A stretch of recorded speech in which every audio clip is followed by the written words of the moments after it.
these sessions.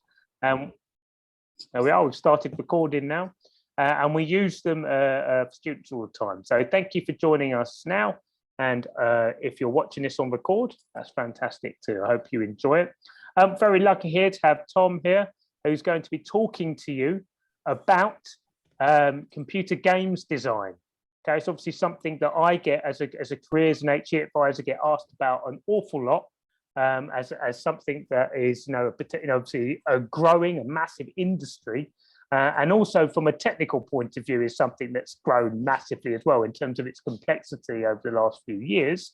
So we'll have a little bit talk about that, look at, again, the courses that are offered and studied, and also have a look at careers as well. So Thom, would you like to just introduce yourself, tell us where you're from and what your position is? Sure, no problem. I do have it as part of my presentation. So if I just share the screen to make sure people can see it. Hopefully everyone can see it, I hope. Joe, can you just confirm that we can see it? Yeah, I can see it there. Fantastic. Cool, wonderful. So yeah, so like you mentioned, the presentation will be about art design development and kind of like what game course is right for the students, because there are different pathways to industry. So we'll talk about those things. So something about me, it's broken down into several areas. So first and foremost, I do make games since 1997. Obviously back then it's prehistory for most of the people. The computer I had looked pretty much like the one pictured. No physical hard drive, no mouse, just keyboard, floppy drives. So it's 3D printed icon that stored data, which was size of a DVD disc or CD disc. So kind of like crazy times, good old days. Around 2001, I started getting access to internet. I was able to get myself known with a software called the Games Factory by ClickTeam. And now the latest version, Games Factory 2 and ClickTeam Fusion, much better and sophisticated. So that's something you may try to explore on yourself. Around 2007, I set up a conference that over years grew to be the biggest event in Central and Eastern Europe, Game Industry Conference. 2015 in UK, I started helping with eSport administration on the biggest bring your own computer gaming festival, Insomnia, in Birmingham. From 2018, I started teaching at University of Arts London, more specifically London College of Communication, where I'm lecturer in game design.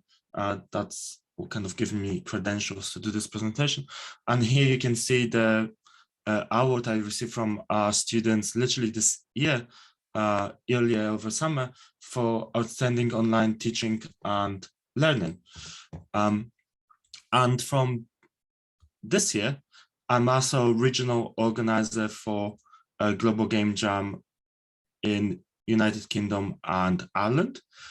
So I'm responsible for all the sites, approvals, meeting all the site organizers, and making sure the whole event is going to go fluently. That's at the end of January, and it's something that happens worldwide.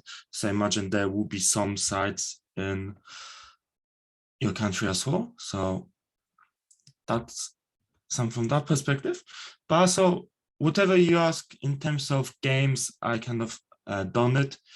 Was interviewed while I was still doing my A levels for like national papers, which is national computer paper. I was doing live interviews on the television, radio.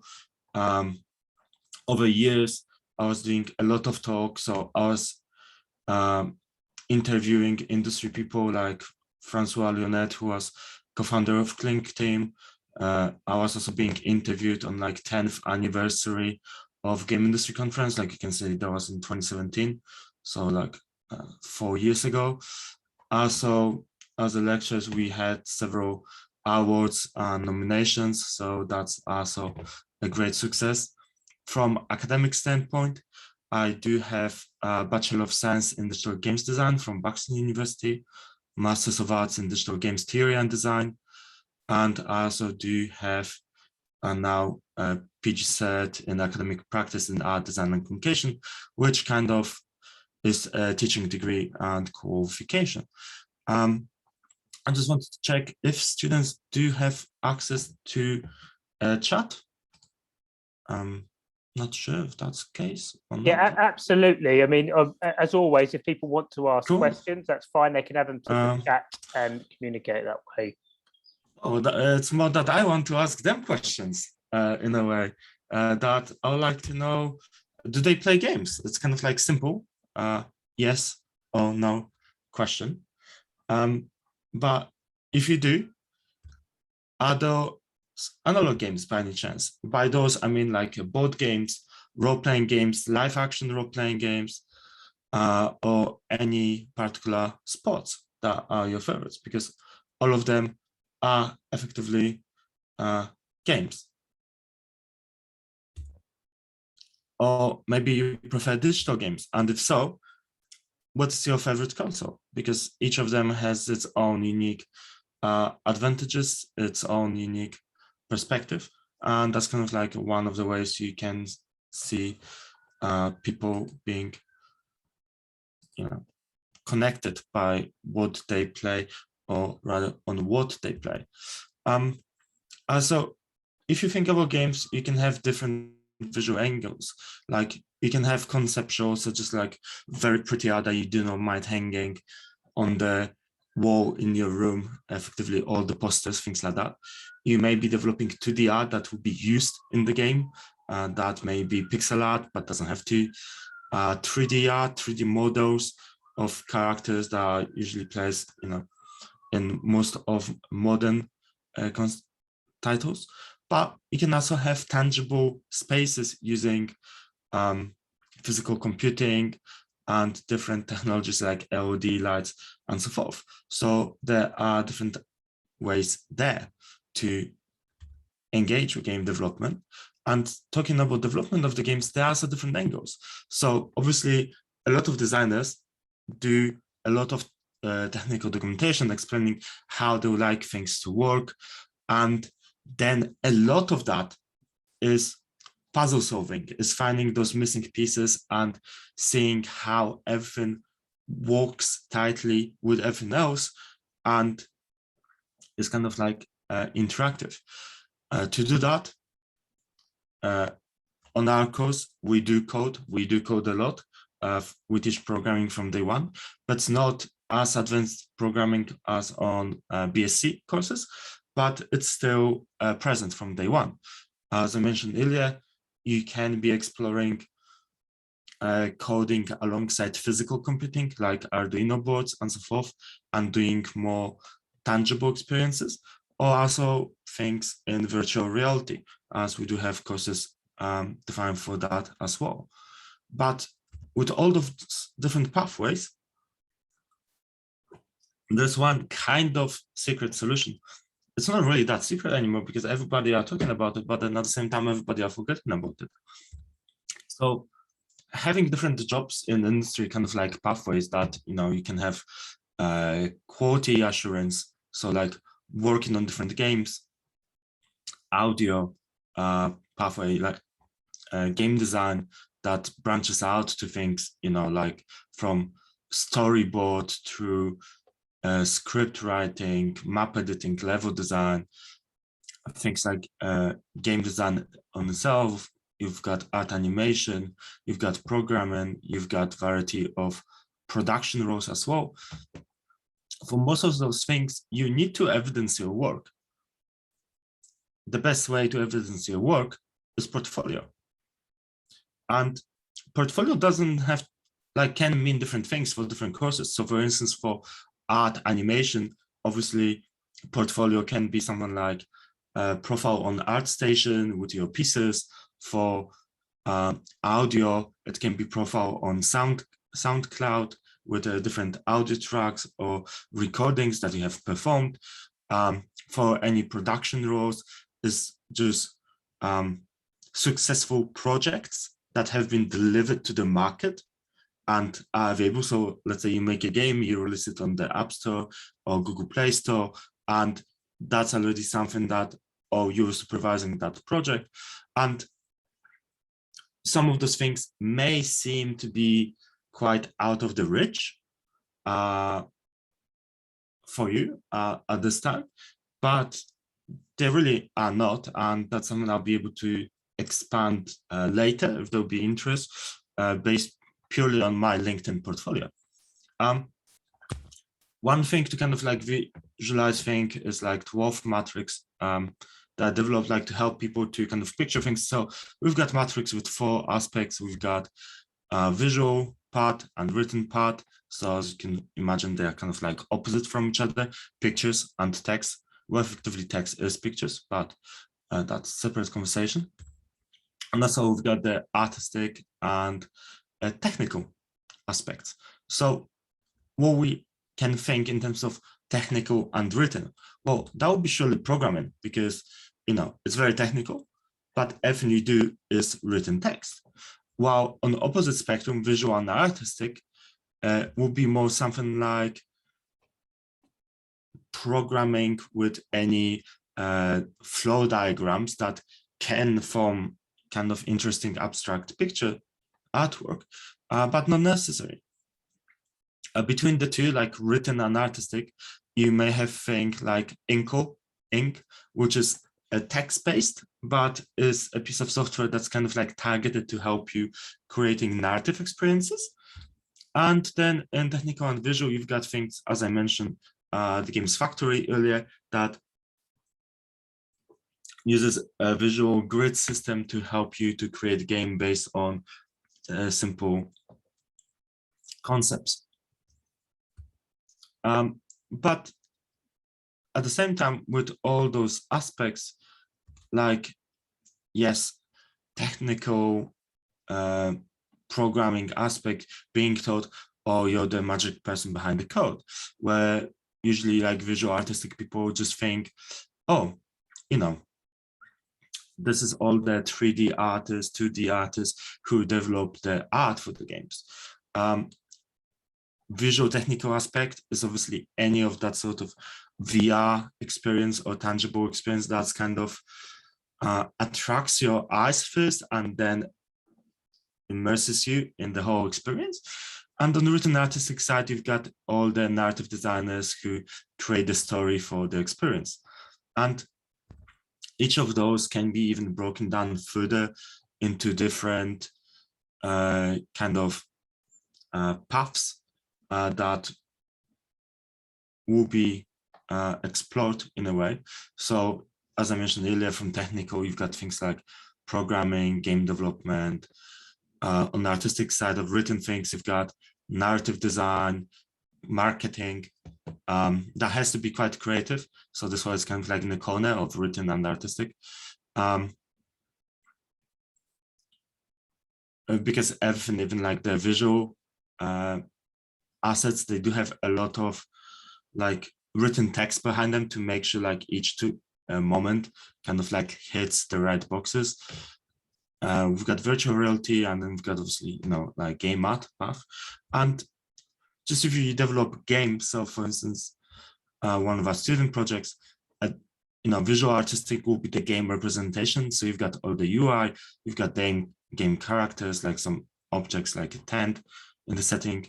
On the written side of the things, you've got like all the supportive documentation that explains objects within the game. On technical visual side, can be any sketches of your mechanics. It's like how you want particular things working. But then the technical and written part is effectively the code that's behind the game. And it's the logic that makes sure that everything that you've got in that game works. There's not just pretty screenshot that is just different play subjects, but it is truly playable game. So you may ask, why university? Why would be worthwhile going to university? And there are a couple of reasons. First of all, is a change of mindset, is that transition from a taught to self-taught mindset.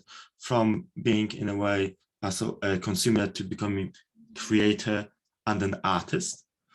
Other argument is that you learn how to fail at university, which is a relatively safe environment to do so, but you just learn that things like no, and fail are just acronyms for bigger, better things.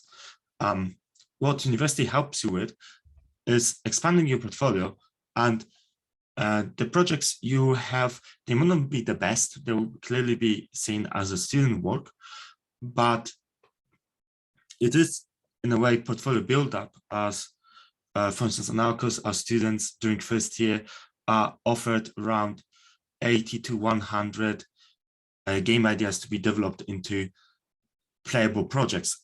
Just in the past 11 weeks, no, in the first 9 weeks, sorry, they had 51 games in the first 9 weeks. So there's a lot of potential there to be worked on, and that just grows with time. Also, university is great at providing you industry networking, as networking opportunities with high-profile industry members are normally out of reach for you as an individual. For instance, last winter, we had a guest from Sweden, Fawzi Mesma, who was head of game design at EA DICE, responsible for Battlefield franchise, and leading team of 80 game designers on developing the latest Battlefield fully remotely, which is kind of an amazing achievement. And there's no surprise that Ubisoft just snatched him as one of the new vice presidents. And it's a person who normally will be out of reach for average student. And then one of our students was in shock finding out that he is the author of the only game design book written in Arabic that he had on his shelf back in Egypt. And it was kind of like fascinating experience, like student who found the book because it's the only book available in his native language on a subject that inspired him to come to university, has one of the first guest speakers coming in being the author of the very same book that inspired their whole journey. And it kind of like shows the power of that networking in action. And also in terms of HE qualifications, as much as it's often said that you do not need higher education degrees to enter the industry, because portfolio and your skills is what matters. The truth is that the latest UK games industry consensus from last year, 2020, shown that games are highly educated industry, where over 80% of workforce is educated to degree level, so that's bachelor's or above. So every fifth is not, but it still shows you like 4 out of 5 people have a degree. And with some core teams like art, programming, design, pushing it to nearly 90%. So 9 out of 10 people would have that degree. And more often than not, the people who do not have the degree are either those who have founded the industry. So back in their days, like they didn't have to go to university because they self-taught, they set up companies and they still work in industry, while others are self-taught. So they're still able to go through this educational journey, but on their own. So there's a slide test that we usually do that helps people decide are they more game artists or maybe game developers, which is suitable for courses like game design, VR, creative computing, and so forth. And it's kind of like simple visual test. So if I give you a setting of like lost tempo with legends being of any hidden treasure, and your character, depending on your preference, being, someone like Lara Croft, Tomb Raider, or whoever else you can think of doing spelunkies. What are the things you think about? Is it first and foremost like the setting where the whole thing is being placed, what's around it, what sort of like architecture, flora, fauna is present, how everything looks and feels? Or rather, you're thinking in terms of what sort of mechanics are present in there in terms of traps, challenges, puzzles, dangers, and things like that. Because if you're thinking about the first, you're the artist. If you're thinking about the second one, you're more the designer. And our approach at University of Arts London as like non-college communication is really about, hands-on experience. And with that, we use a variety of frameworks. One of them, for ICE framework, goes as this, that you inquire into any issue or idea. So for instance, your game, what you want to make, you have to identify any potential problems you may have or challenges on the way, try to illuminate any potential solutions, and just iterate on them, test them, see if they work, and just repeat the whole process. And to give you an example of this, we often talk about first playable. So it doesn't matter if your game idea is, let's say, sketched out on a piece of paper, and student here presented like idea of like, oh, I like to make a combination of like a match 2 game with kind of like Tetris, that falling blocks go down, but you have to match the correct ones. And it's like, okay, it sounds interesting, but it's hard to visualize it if it works. And maybe if we do paper cutouts and test it, it will be fun. And that's what students did.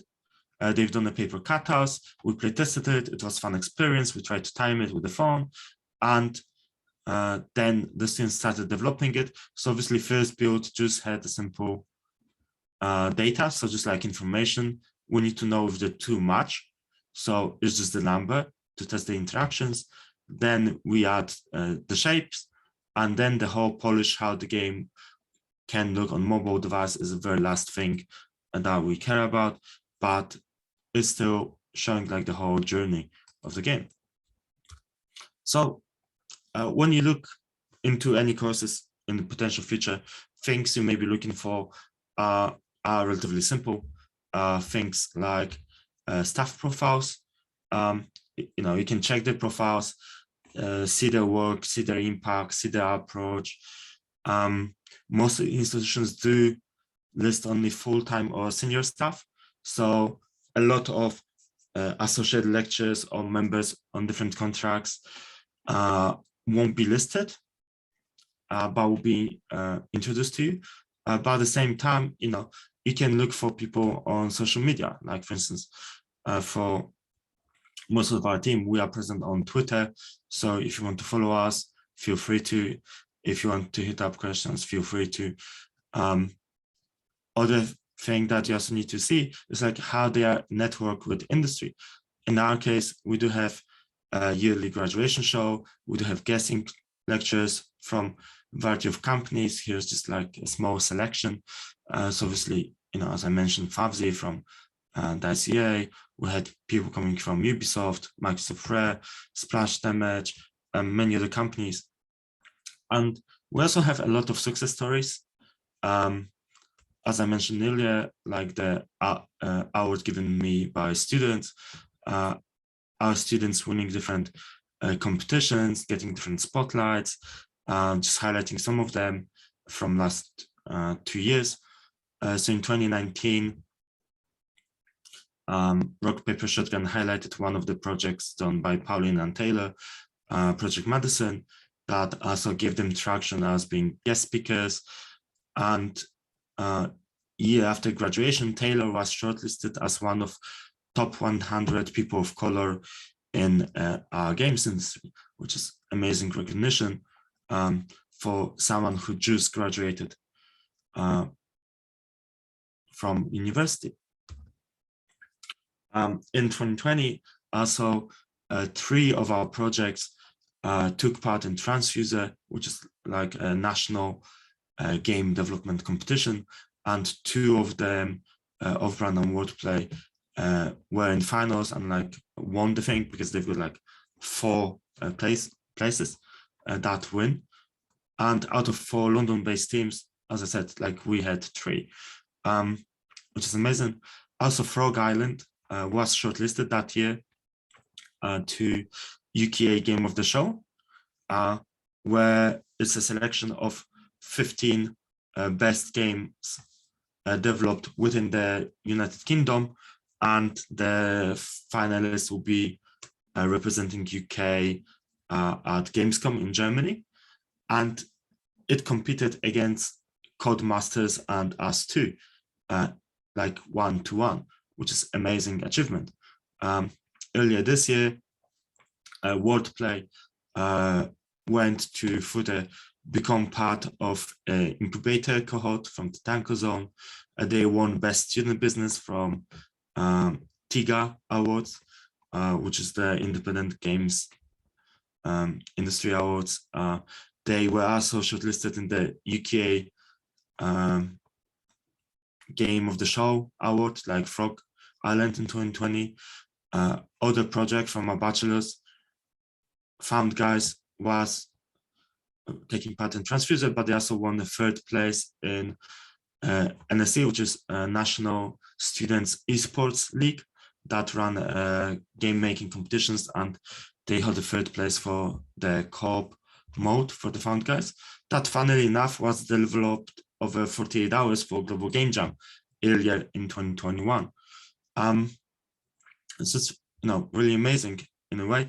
And we do achieve lots of the successes. One of the reasons being that we are number 2 in art and design in the world, 3rd year running by QS world ranking, which is amazing achievement. But also internally within the UK, something you can check, we do have very high student satisfaction on our game course.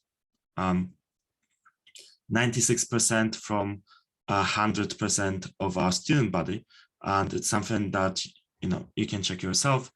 And it's not that it's just like one-off doing COVID, or we've done something amazing.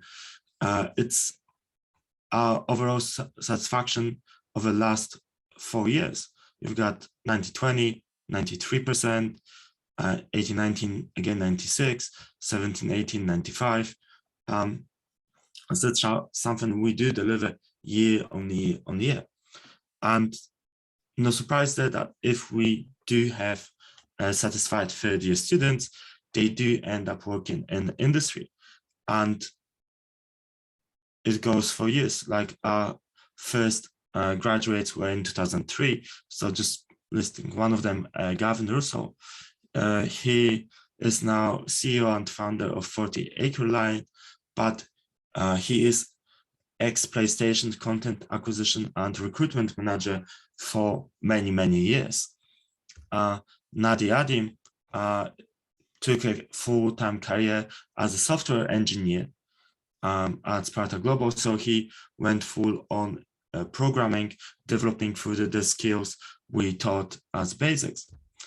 Daniel Connor from 2014 is corporate community manager at Ubisoft. Suki Zilagak from 2018 is senior game designer at Gram Games. Adi Odio is 3D environment artist. Edina Nordin, she's junior technical artist at Mediatonic. Pauline Martin is associate technical narrative designer at Splash Damage. She started her work as a junior narrative designer at Ubisoft. Radina Vasileva is working in Immersion as Unity developer, engineer for any 3D UI VFX things. Jack McPherson is associate content designer at Rockstar North. So as you can see, there's a lot of success stories from different years, and it's coming year after year. Even just last night, I found out that one of our 2021 graduates already works in industry, which is, you know, amazing as well. But just didn't have the chance to add it. Also, one of the things to think is to look at current courses structures. So, for instance, our game design and game art courses. On game design, we do highlight that we do teach programming skills needed to implement design documents and build game prototypes, where game art discusses in detail what they do in terms of artistic approaches. And that's something I can just end up with summarization of the courses. So in terms of game art, there's lots of theory and practice because you'll be developing a strong visual portfolio. And this is one of the student pieces for anyone interested. And with each of our courses, we want you to be ready for industry and be employable as soon as you graduate.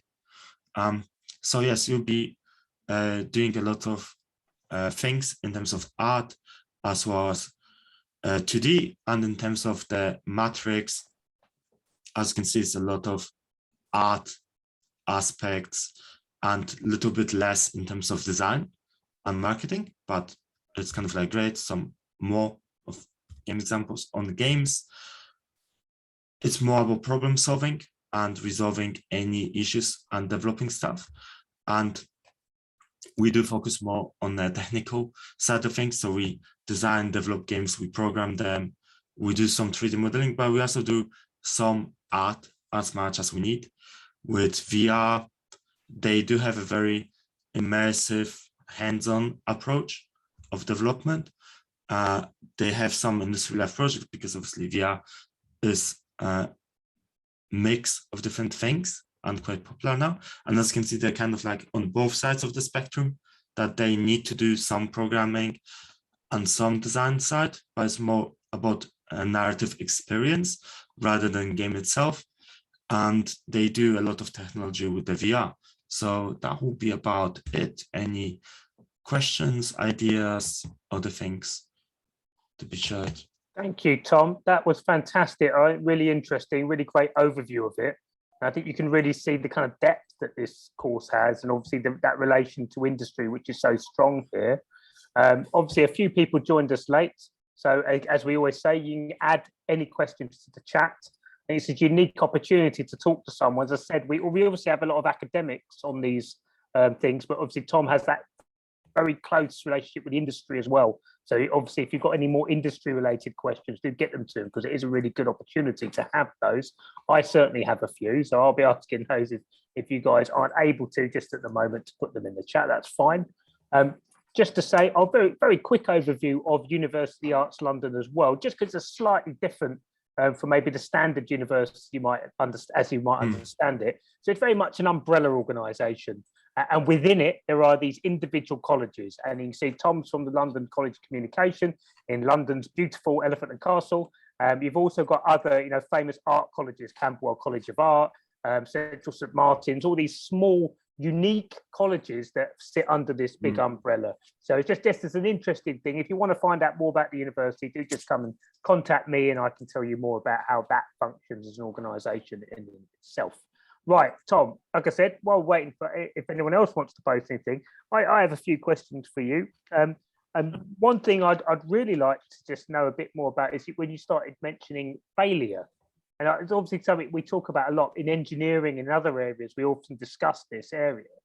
I'm assuming in industry that most computer games don't get made, in a bit the way most films don't get made or whatever. But what is that process like in terms of developing games that maybe don't get made, but what's the learning that's taken from that? What's your experience of working on things that maybe don't find full fruition at the end of the day? Yeah, that's kind of interesting question. So it's like projects that started development maybe or ideation, but never seen the market. Yeah. It's always hard to talk about those because they are always kind of like hidden behind NDAs, and even if you work on something and it's been cancelled, you cannot show your work because they don't want other people to know what you were working on. And it's like, it's always tricky then, like trying to evidence your work, as I mentioned with portfolio. It's interesting experience because obviously, as mentioned, University of Arts London is quite specific institution that kind of tries to embody that feeling of you being an artist and all of your work being quite personal to you and allowing you to, let's say, share who you are, find your kind of like path through different kind of like ways of achieving it. Like you mentioned, different colleges like Central St. Martin's, very well known for its jewelry, like Wimbledon, very well known for theatre aspects, London College of Fashion for clothing design, and we are known more like for film or journalism, things like that. And with the projects, it's always kind of like a thing that what I'm trying to tell to people and help them with the student work is that a lot of things in the industry is not personal. It's more just like commercial, will it be profitable? Because developing any of the games or films, it's a time-consuming process. Just on a base level of, let's say, script or game design documents, like what you want this thing to be. And that has to gain some traction and interest, and then understanding of how many work hours, how many people involved, what kind of level of people. So even on year one, literally what I was doing yesterday and I'll be doing tomorrow is that I had my students pitching 3 different game ideas based around myth and folklore. So it's something they meant to be researching for past 10 weeks or so. And I do ask them before I make any judgment to them about the game ideas. I do ask them, which of the 3 ideas is the one you want to make the most? And they say which one and why. And then I tell them honestly what I think about each one of them with disregard to which idea they liked it the most. Not to be disrespectful to them, but I'm just trying to have that neutral stance of like, look, this idea is good for those reasons, and but for those reasons, same for all others. And I'm suggesting one that I do think has the most potential to be developed further, which may not be the game they want to develop the most. But I'm leaving it to them to decide which idea they want to pursue and submit by the end of January, like 2 months from now. Because at the end of the day, it's a game they will be working on for 6 months. So they have to feel passionate about it, like committed, to be able to build that momentum as well as a dedication to it, rather than just being like, oh, Thom told me to do this, so I don't want to be doing it, so I'll just blame him. That's a bad idea. I'll be happy to be making my own game. It's like you need that nice mixture of the commercial viability, but also your love of doing it. That two have to together. And also like a big thing within the industry is teamwork, which we try not to do on year one at all, purely because having students from different educational settings, let's say, like from Malaysia, Singapore, China, Kazakhstan, Egypt, Venezuela, Ukraine, Poland, it's like, you can name places. And it's like each of them had a different experience. They had different access to computers, technology, to even subjects like mathematics or English. So putting them in the same group would be unfair in a way. Some teams may be superior to others because they do have that previous experience and exposure, and other teams will struggle because all of them are lacking particular skills. So on year one, we try to kind of like equalize the level to bring everyone together, and year two is collaboration all throughout, because then everyone know that, oh, what we've been through, everyone else who are on year two have been through, so at least they should be able to do this. Yeah. And that's kind of like similar.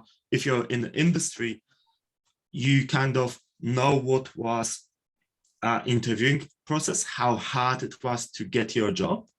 So you have particular understanding that at least the other people here have been through what I've been through. I can count on them to at least deliver this level of work, and I can work with them on that. Obviously, if you do freelancing, indie stuff, it's kind of harder, but then if you look on people portfolio pieces, you know, that's one way of trying to evaluate someone's skills. Okay. We've got a bit of a follow-up question there, Thom, from Kishan, who's with us. And it was looking at as an industry, and obviously he's pointed out from the outside, it does seem like quite a stressful one, in so much as it seems like very deadline heavy, very much that you've got to get this done. So is it a lot of coffee late night, getting that last bit of code finished and all the rest of it? Is that what it's like in industry, or?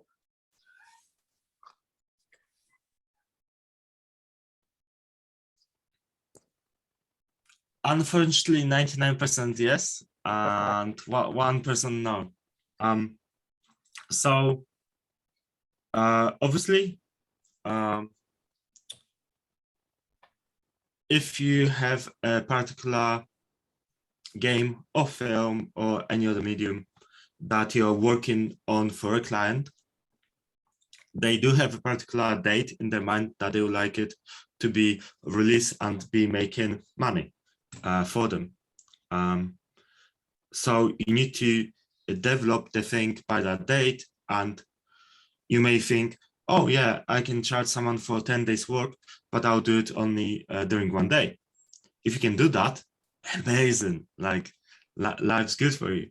But more often than not, what happens is life comes in the way, and let's say one day you had family emergency, you can do it. Other day, your computer broke down, so it's out for like a couple of days, and then you get back and software is missing, you have to set it up, and then suddenly you've got half a day to deliver a one-day project.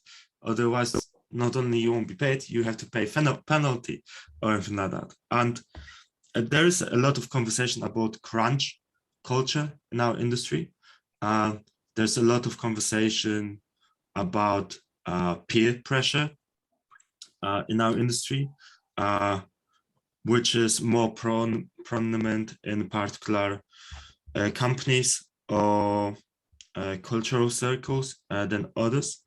At the same time, there are companies who, for years now, are developing much healthier practices. As like my parents are from Poland, I can use example of two studios there. Obviously, everyone know CD Projekt Red, who developed, you know,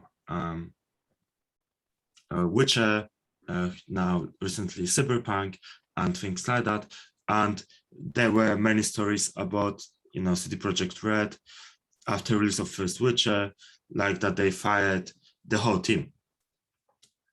And they were re-employing people with different purposes to create their own game engine and things like that, because first Witcher was effectively just a mod of Neverwinter Nights 2, but that's just like technically.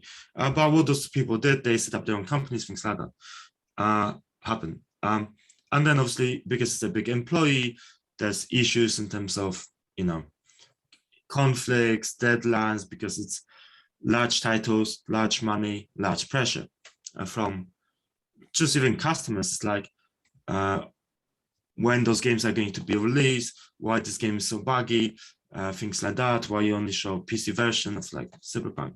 And then there are studios like Anshar Studios, which is much smaller.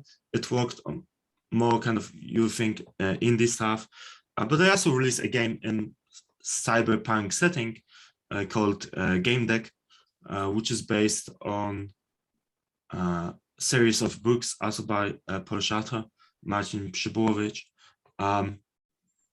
And their view is simple. It's like if one of the bigger companies like CD Projekt, Blizzard, Activision, whoever, is going to break down people, but they are skilled people and they would like to move to South Poland, they're happy to offer them a job.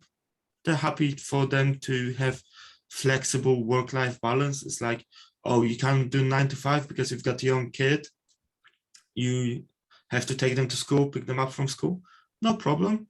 Just maybe do 10 to 2 and then do 4 to 8 and you have your 8-hour day work. That's fine. We're okay with that. What we're seeing there is obviously a very, like you say, very competitive industry and time sensitive, particularly on big things, but also a very modern industry in terms of the way it views the world, and obviously it being very much an online based industry. Yeah, totally. And it's also like one of the things that I know many people may not think about it or agree about it, but I do think that in a way, the COVID pandemic was a blessing in a disguise, in a way that it put to the limelight many of the practices that were very unhealthy, but were behind closing doors, so people haven't seen them. And that kind of brings a lot of pain out in the public, but at the same time, it allows people to heal. It allows us to be better. It allows us to improve as industry, as individuals. And, you know, even situation like today, that before pandemic, like courses like this were not very popular. Like more often than not, people will be thinking, oh, I have to fly into Malaysia and, you know, like lodged, accommodated to do talk in person for students, and it had to be a series of talks at maybe different campuses or institutions for it to be financially viable. And now it's more like, oh yeah, we can just jump on 1 hour call and I can do it from my flat in London. You can be I can definitely different confirm locations, with you, Thom. and it's just like, yeah, it's been one of the best things that's ever happened to us, because we've changed the way, and we get access to people like yourself that we might not have done earlier. Now, I've got another question here. Now, it's from Serena. I'm going to kind of paraphrase it, so hopefully I haven't got this wrong. Thom, you'll be able to see that in the chat. And is there any examples of game having control of the quality of the players? The game becomes too famous and some kids ruin the game. I assume maybe the broader question here is that over the last 10 years, you know, the industry has moved very much online and to public playing as opposed to it being simply a private playing. And I imagine that's had quite a big impact on design and designers and the way you go about things. well,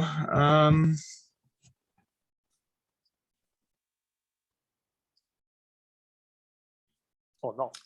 just no. It's kind of a good question in a way. I'm just trying like to think of examples in a way, like you're right that due to like growth of like online platforms, like you said, like video calls, or in terms of games, things like Discord, that you can have your own community server, or Steam Early Access, or even online data tracking. You can have games that otherwise would take significantly more time and money to be developed, like Slay the Spire, who required a lot of testing and balancing, was able to be developed in early access. So it was a playable game that could be released to the market, but it wasn't finished. So they released it, people interested were playing it and were giving feedback. And it was really interesting development cycle. A lot of games were changed based on players' feedback, but it's not often for the worse. It's usually for the better.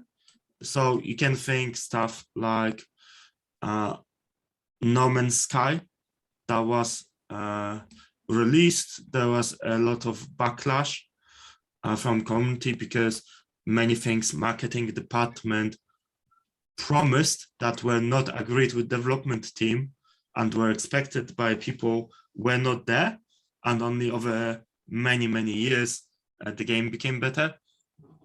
A lot of community-driven games like Minecraft that are now even being used in education settings in terms of like recreating things. And in a way, you know, you've got people who develop really beautiful recreations of like locations from Lord of the Rings, or, you know, from rebuilding one-to-one the whole Star Trek Enterprise in Minecraft, things like that. And then you do have people who try to invade those servers and destroy everything. So that sort of thing happen. But then also you've got like little gems like Among Us. Like it's effectively a game of 2020 that won lots of awards, but it was developed in 2018. It was released in 2018. For a year and a half, no one paid attention to it because it's so much game driven by the players and community who can ruin or not a game, that without the players, there's no game. So it's really more about that kind of like experience. So we've got a couple of questions. I just, we're just coming towards the end now. Let's have like the last ones from the students here, then I'll maybe have one more to finish up. I kind of think they're perhaps two in the same thing, really. So one is about advertising and that side of the game industry, and the other one is about any kind of conflicts there are between the kind of corporate side of it and I guess the artistic. And again, if you go into any creative industry, there's obviously kind of fame. You know, you go back into the film industry, right back into, you know, the beginning of Hollywood, and you'll find these same conflicts between art and the commercial side of it. From the outside, in a way, it seems like this industry, those two are perhaps have a better relationship than perhaps in other areas. It seems less of an auteurs industry, for example, and a bit more about collaboration anyway. But what's your feeling? Is there any kind of regular conflict in that way? Is it an arts v commerce business? Yeah, well, it's like kind of like using the example of the film you used before. Like one of the latest cases was about Black Widow, like how it's meant to be distributed in cinemas only, and that's where a majority of money meant to go to the actress representing Black Widow, but because of COVID, things like that, marketing department and financial were like, oh no, we'll have simultaneous release with online. So obviously everyone were like, oh, we'll watch online because COVID, and that hit, you know, financially the actors. And in games is kind of interesting because if you think about it, like pretty much all mediums you have are very passive in terms of consumption. Like you watch a movie, you listen to a podcast, you listen to the music CD or Spotify, anything like that, and you can be doing anything else in the meantime because it doesn't expect you to do anything with it. It just plays in the background. While in games, there's that constant exchange, collaboration between you as the player and the game in terms of, you know, even if it's single player, it's like there are things happening in game that can impact you and you have to act. And there were, you know, for instance, people, when, for instance, Kriparian was trying to achieve world first hardcore finish of Diablo 3. He was nearly there and he was just eating his oatmeal and he got killed because some randoms attacked him out of nowhere, and he was saying to his mate, "Oh, I just died," and like, "Oh, are you kidding me?" I was like, "No," I was just like, I was sitting in my oatmeal, I just like left the mouse for like 10 seconds and I got killed, and they had to repeat like hundreds of hours of gameplay, kind of like, again, that was just like, you know, really interesting. And there are always conflicts because, you know, people who are on corporate ladder marketing, they make final decisions, and then everyone else are kind of working towards achieving those decisions. And one of the more famous cases from games industry might be, you know, Hideo Kojima, who's responsible for working on Metal Gear series, walking away from the publisher, or they're being literally fired because of creative disagreement on Metal Gear Solid 5. It was, if my memory is not mistaken. And yeah, and they left and were carry on doing their own kind of thing, and many people left with them because they wanted to work with Kojima and not with their company, which is, you know, interesting in a way, because you always have those like so-called creative leads, like people who have that ultimate vision that you work towards, and that's something always interesting in a way, that despite being a lead and having that, let's call it, ultimate power, you still should be a leader rather than boss, and listening to everyone else's opinion and incorporating them in your decision-making process, rather than just saying, this is what it is, deal with it. But as I said, you know, it's like in any creative industry, you've got the good, the bad, the ugly, and everything in between. And it's more about, you know, finding the team that is right match for the way you work, the type of projects you want to be doing. And the same is for university. Like, we may not be the best university for the things you like to do in the future for yourself, and that's perfectly fine. But I can only show you what we do, how we do it, how it's successful for certain people who do undertake our course, and, you know, they are willing to come back, industry is willing to come back to us, and, you know, I'm happy to be given this opportunity to present like those kind of like 3 courses effectively to you, and yeah, and get any questions. Fantastic. Listen, thanks to Thom. It's a very, very comprehensive answer. So we've come to the end of our time now. That's really brilliant. I think it's been some great insight and interesting thing. We'll obviously have your contact details. I know if any of the students want to contact you, they can find out more, ask any more questions. If you're okay, Thom, just to stay on for another minute or so, just while we kind of end this, and I'll have a quick chat to you at the end. Thank you for coming, everyone. Really appreciate it. Like I said, if you want any more of the contact information for Thom, any more from us, just contact myself and Ms Shazza, and we can pass that on to you. Otherwise, I'd just like to say thank you for coming on this evening so late after school. Really appreciate it. And if you would like to leave the call now, please do. If you did want to ask Thom anything directly and with your mic off, I guess you could stay on the call as well if you want. So up to you now, but if you would like to leave the call now, you can. If you have a question you'd like to ask in person, please do. Great. Thank you, Susan. Thank you, Kishan. Thank you, Serena. Bye.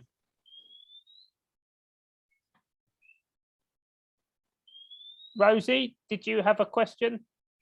No, so I work with Thom at UAL, so right, I'm just okay.